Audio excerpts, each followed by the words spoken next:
На вториот круг од претседателските избори граѓаните ќе гласаат и за нов пратенички состав. Премиерот прифаќа двојни избори во мај, иако денеска не го прецизираше датумот, неофицијално за ова веќе ја известил и опозицијата преку работната група која работи на изборните прашања. Сметам дека постои доволно простор во месец мај да може да се организираат избори во нивниот редовен термин. Во однос на финалните ставови на политичките партии, ќе ви информираме тогаш кога ќе се постигне нормално еден поширок консензус во рамките на парламентот.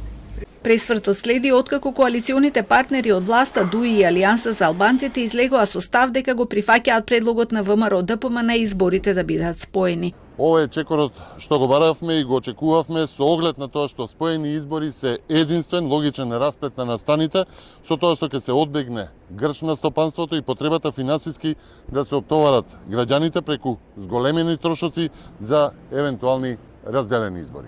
Ковачевски негираше дека ги разубедуваат ДУИ да се откажат од идејата техничкиот премиер да биде од нивната партија, велејќи дека имаат јасен коалициски договор. Сите кадровски решенија вели ќе бидат споделувани со јавноста како што ќе се носат од официјалните партиски тела. Целта им е предизборна европска коалиција која ќе предводи широк фронта во која сакаат да им се приклучат и Алијанса за албанците, кои засега инсистираат на тоа да одат сами на избори. Во моментов течат разговорите за финализирање на изборниот закон и ќе се очекува набрзо да се дојде до целосно усогласено законско решение.